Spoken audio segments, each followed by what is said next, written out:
இனிமே கண்ணை மூடிட்டு கடலை எண்ணெய் வாங்கலாம்.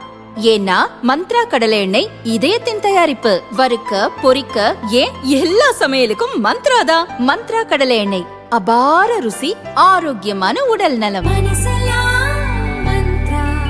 புது வீடு கட்டுறேன், என்ன டைல்ஸ் போடலாம்? ஹர்ஷா டைல்ஸ் வாங்க. இது ஆர்டினரி இல்ல, எக்ஸ்ட்ராஆர்டினரி. ஹர்ஷா டைல்ஸ். தாவேகாவில் பெரும் எதிர்பார்ப்புகளுடன் இணைந்த மாற்றுக் கட்சி முன்னாள் எம்எல்ஏக்கள் அக்கட்சியில் எந்த பதவியும் கிடைக்காமல் சட்டசபை தேர்தலில் போட்டியிட வாய்ப்பும் கிடைக்காது என தெரிந்த பின் அடுத்து என்ன செய்வது என தெரியாமல் பரிதவித்து வருகின்றனர்.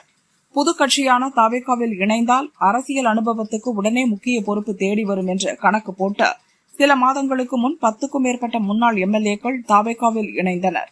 இதில் அதிமுக, திமுக, பாரதிய ஜனதா என பல்வேறு கட்சிகளிலிருந்தும் அணி மாறினர். அதில் செங்கோட்டையனை தவிர்த்து மற்றவர்களுக்கு கட்சி நிர்வாக பணி எதுவும் வழங்கப்படவில்லை. தேர்தல் அனுபவத்தை வைத்து சட்டசபை தேர்தலில் சீட் கிடைக்கும் என நம்பிய போதும் அதில் பெரும்பாலோருக்கு சீட் கிடைக்காது என தெரிவிக்கப்பட்ட தகவல் அவர்களை அதிர்ச்சியடைய வைத்துள்ளது. குறிப்பாக கட்சி தலைமையிடம் கோடிகளில் பணம் கட்டினால் சீட் பற்றி பேசப்படும் என தெரிவித்த தகவலால் அப்செட் ஆகினர். இதுகுறித்து தாவேகாவில் இணைந்த முன்னாள் எம்எல்ஏவின் ஆதரவாளர்கள் கூறியதாவது: செங்கோட்டையன் தாவேகாவில் இணைந்த போது இன்னும் பலர் அக்கட்சியில் இணையவும் கூட்டணி சேரவும் தயாராக இருப்பதாக நம்பிக்கை உருவாக்கப்பட்டது. முன்கூட்டியே இடத்தை பிடித்துக் கொள்ளலாம் என அந்தந்த கட்சிகளில் கண்டுகொள்ளாமல் ஒதுக்கப்பட்டிருந்த பல முன்னாள் எம்எல்ஏக்கள் தாவேகாவில் சேர்ந்தனர். மாவட்ட அளவில் முக்கிய பொறுப்பு வழங்கப்படும் என எதிர்பார்த்தனர்.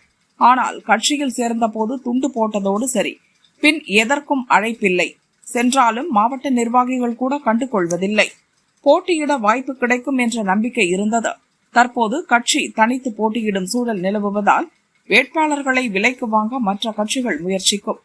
அதே நேரம் வேட்பாளர் தேர்வில் பல ஆண்டாக மன்றத்தில் உள்ள நிர்வாகிகளின் பரிந்துரை முக்கியம் என்ற நிலை உருவாகியுள்ளது. இதனால் முன்னாள் எம்எல்ஏக்கள் யாருக்கும் போட்டியிடுவதற்கான உத்தரவாதம் கூட தரப்படவில்லை. தாய் கழகத்தில் இருந்தவரை தனி ஆதரவாளர் வட்டத்தை வைத்திருந்த நிலையில் இங்கு தனித்து செயல்பட முடியாமல் திணறி வருகின்றனர். அதிகாரமின்றி அரசியல் ரீதியாக சம்பாதிக்க வழியின்றி முற்றிலும் முடக்கப்பட்ட நிலையில் தவிக்கின்றனர். சேலம், சென்னை, கன்னியாகுமரி, ஈரோடு உள்ளிட்ட மாவட்டங்களைச் சேர்ந்த முன்னாள் எம்எல்ஏக்களின் ஆதரவாளர்கள் பலரும் அவர்களது தலைவர்களுக்கே புது கட்சியில் உரிய அங்கீகாரம் இல்லாததை கண்டு பின்வாங்கிவிட்டனர்.